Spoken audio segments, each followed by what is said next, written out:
Sanabanani and welcome back, family, to another breakdown of everything that went down on Inimba. If you thought last week's episode was heavy, buckle up, because today's episode brought us tears, tension, and one massive twist that's going to change everything for the Zondo household. Before we get into it, don't forget to like this video, subscribe if you're new here, and drop a comment telling me who you think is really in the wrong in this whole mess. Now, let's get into it. The episode opens on a high note, literally. There's singing, there's laughter, there's the unmistakable energy of a community gathered for something sacred. Asanda's Amjidai is finally happening, and for a few minutes, Inimba lets us breathe. Family members are dressed in their traditional best, there's food everywhere, and the elders are leading the proceedings with the kind of quiet authority that only comes from years of doing this exact ceremony for other young men before him. What struck me watching this scene is how the show uses celebration as contrast. Every time Inimba gives us a joyful gathering like this, you know it's setting up a storm somewhere else. And true to form, while the Amjidai is in full swing, we cut away to see that not everyone in this family is in a celebrating mood. Asanda himself looks genuinely happy, and honestly, it's nice to see him get a moment that isn't overshadowed by the chaos swirling around the rest of the household. His mother is beaming, relatives are ululating, and for once the Zondo name is being celebrated for the right reasons. But Inimba wouldn't be Inimba if it let that last more than one scene. Here's where things get messy. We learn that Wandel, acting purely out of anger, went and signed over a significant portion of his father's remaining company assets, handing control to Lazarus and Yuzika. Let that sink in for a second. This isn't a small decision. This is the kind of move that can unravel an entire family business overnight, and Wandel didn't do it with a clear head. He did it in the heat of the moment, driven by resentment toward his father and a desperate need to prove a point. Mr. Zondo is, understandably, in shock. When he finds out what his son has done, his reaction isn't just anger, it's disbelief. There's a scene where he's practically pacing, trying to process how his own child could hand over what the family has spent years building to outsiders like Lazarus and Yuzika.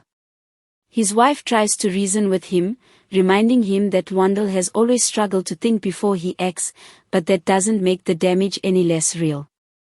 What makes this storyline so gripping is that Wandel isn't a simple villain here.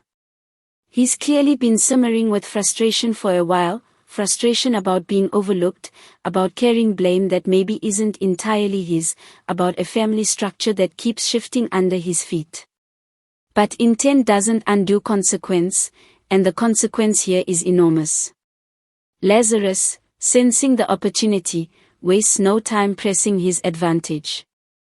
There's a particularly tense exchange where Lazarus makes it clear that everyone coming into the business now, including people close to the family, will be treated like any other employee. No shortcuts, no favors, no protection just because of a surname. That line hits hard, especially because of what it means for Nokwanda and others hoping to step into more senior roles. Lazarus isn't just taking company shares, he's rewriting the rules of who gets respect and who doesn't in that boardroom. Now here's the part of the episode that really got people talking. It's revealed that Zethu is pregnant, and the news lands in the family like a bombshell. This isn't just a private matter anymore, it becomes tangled up with everything else happening around her, from her sister Thokozaile's own experiences with motherhood to the mounting pressure Zethu is already under because of the business drama swirling around Wandel. Thokozaile, for her part, offers a grounding presence. She's been through her own version of this, raising a child, navigating family expectations, learning what it means to hold a household together even when everything else is falling apart. Watching her step into a supportive role for Zethu adds a layer of warmth to an otherwise tense episode, even if you can tell she's carrying her own worries in the background. But Zethu isn't just dealing with a pregnancy announcement in isolation. She's caught in the middle of a workplace and family entanglement that's about to explode.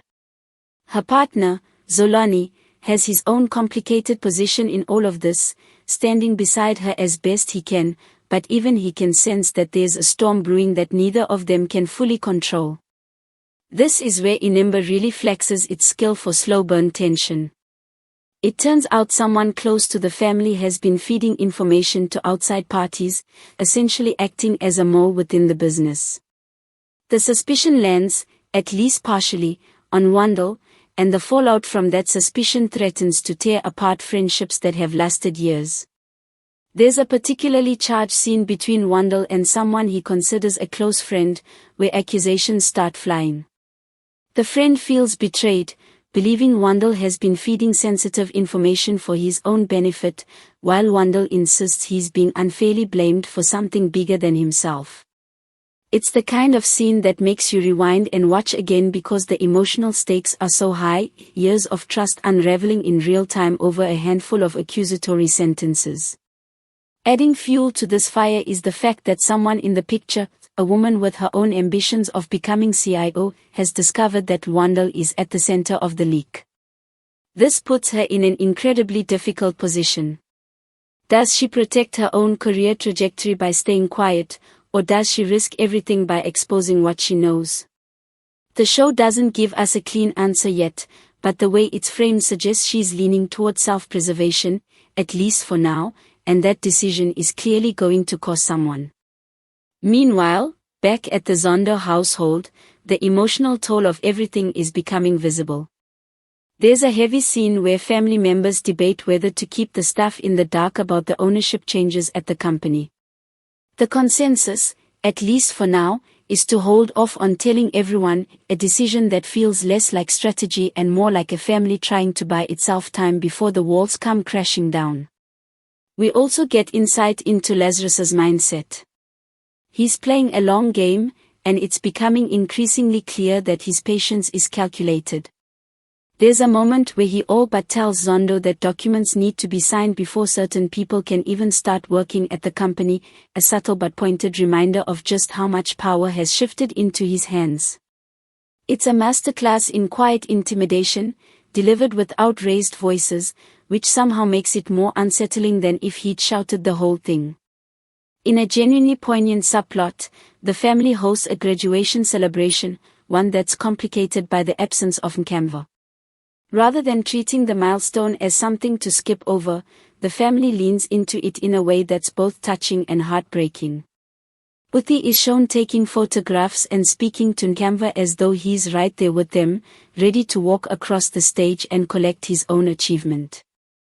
This choice by the show to sit with grief rather than rush past it says a lot about what Inimba is trying to do this season.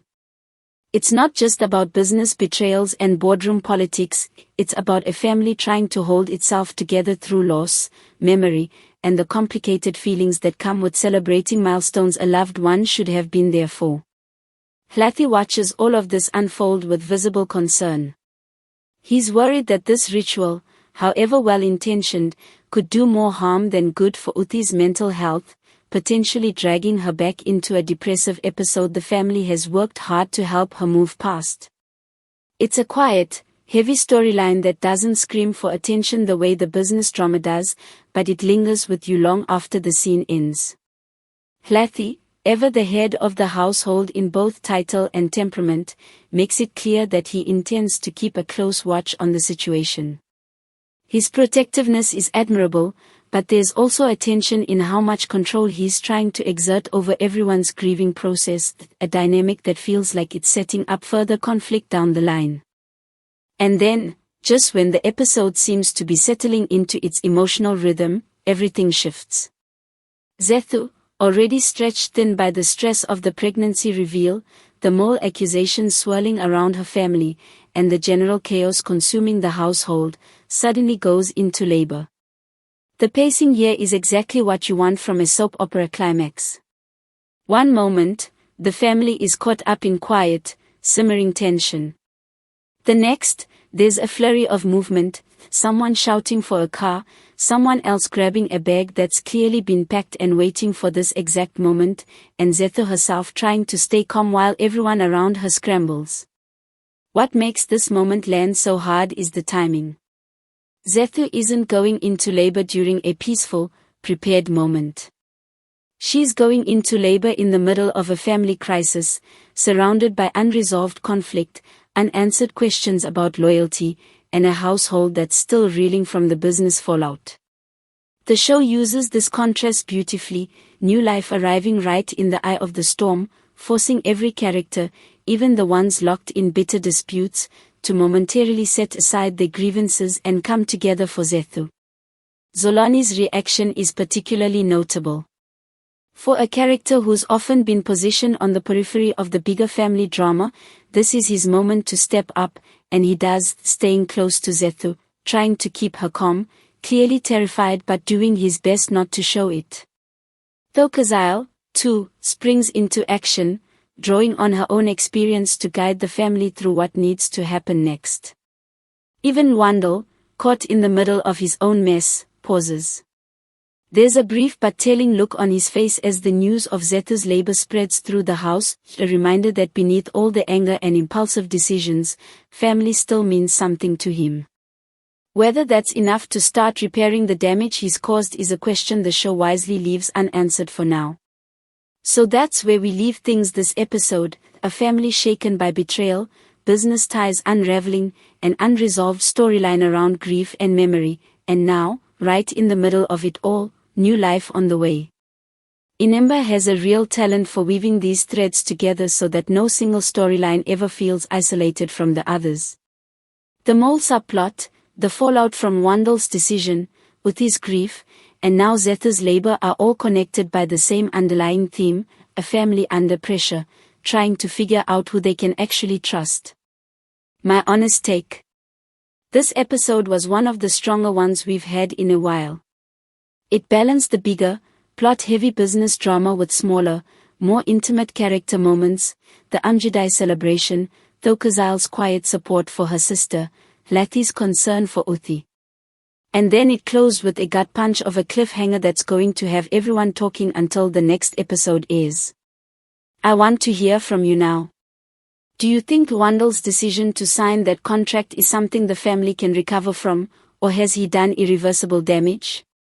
Is Lazarus playing a genuinely villainous long game, or is he just capitalizing on an opportunity anyone in his position would take?